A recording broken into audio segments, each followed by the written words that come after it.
How Easy You Are to Knead by PaigePenn. Chapter 3. Biscuit and Charcoal. Virgil was alone.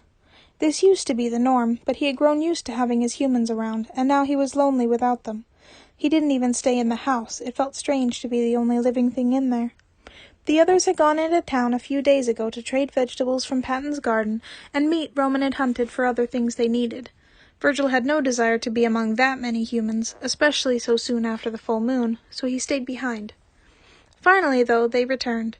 Virgil ran out of the trees in wolf form to greet them, jumping up to put his forepaws on Logan's shoulders. In his excitement, he accidentally knocked the human sprawling. Virgil whimpered and lowered himself to the ground beside him, licking Logan's face apologetically.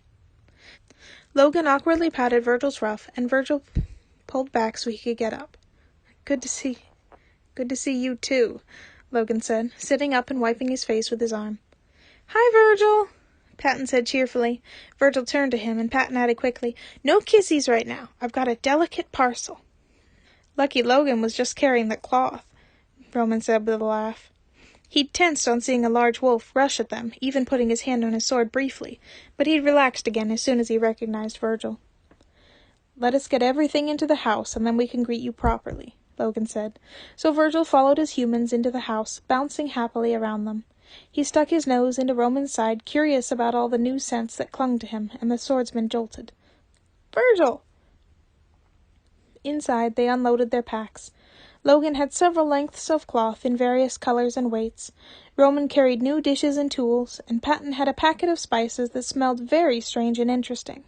A leather bundle containing what remained of a cooked rabbit Roman had almost certainly killed on their journey homeward, and a small lidded basket.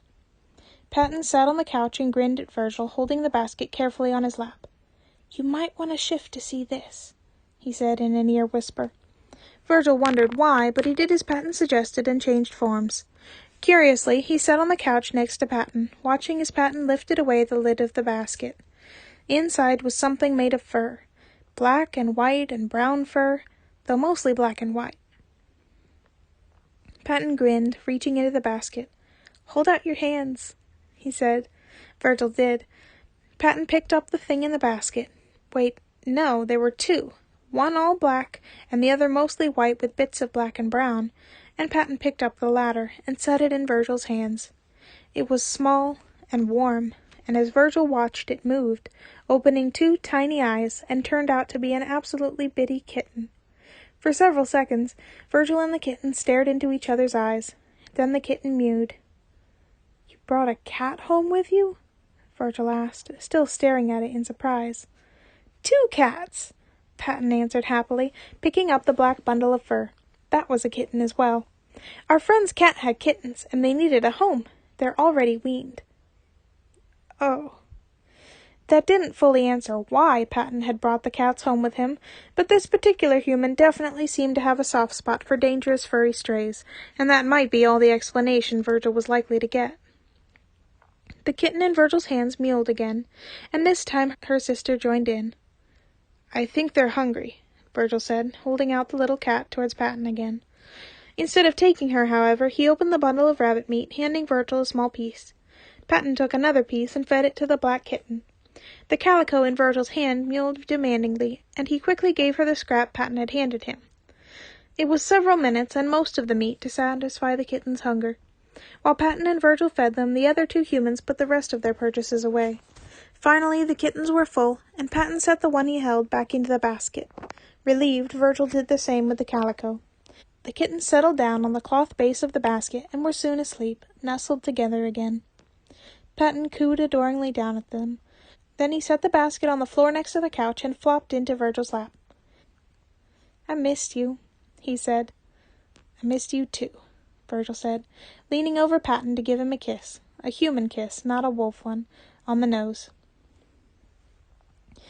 When Virgil woke up on his couch the next morning, things were almost like they had been before the humans had left. He could hear Patton in the kitchen, undoubtedly making something delicious for breakfast. But something was different. There was a weight, small but definitely present, resting on his chest. Virgil opened his eyes, looking at it. It was the little calico kitten, curled up and asleep, on top of him. Virgil frowned nervously and lay very still. Several minutes later, Patton came into the living room, smiling when he saw Virgil awake. "Good morning." "Good morning, Patton," Virgil answered softly. "I can't get up. There's a cat sleeping on me." Patton's grin widened. "Aw, yes there is," he cooed. He did not try to help. Virgil understood this. Of course, Patton would not want to anger the feline either, but he was still a little disappointed. Patton left Virgil alone with the cat for a few minutes, going into the rest of the house. Virgil wondered how the kitten had managed to get from the basket all the way up to his couch to lie down on him. When Patton returned with the other humans in tow, the cat had not stirred. However, when Patton brought Virgil a plate of pancakes and venison, she woke and mewed at him. Patton had to give her some of the meat from his plate to appease her, at which point she allowed him to move her to the couch and sit up. Once he had stopped moving, however, she immediately climbed into his lap and mewed again for some meat.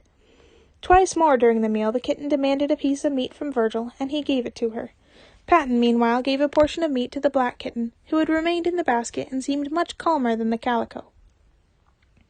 After they had eaten, and Logan had taken Virgil's dishes to the kitchen for him because he was still trapped by the kitten on his lap, said kitten began to press her forepaws rhythmically into Virgil's leg.